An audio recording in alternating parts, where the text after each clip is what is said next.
Mission break the chain के तहत कार्रवाइयों का सिलसिला जारी है। देगलू नाके पर जोनल ऑफिसर रईसउद्दीन की क़यादत में कार्रवाइयों में तेजी लाई गई है। मास्क न लगाने वाले दुकानदार और राहगीरों पर भी जुर्माना आयद किया जा रहा है, जबकि कई दुकानों को उसूलों की खिलाफ वर्जी करने पर सील कर दिया गया है।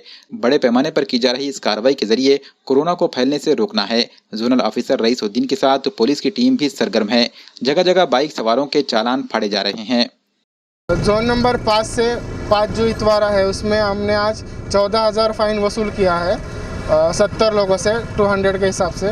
और एक बेकरी है जो उसको हमने सील किया है क्योंकि उसमें सोशल डिस्टेंसिंग मेंटेन नहीं हो रहा था और उन्होंने 5 बजे के बाद भी दुकान शुरू रखे थे।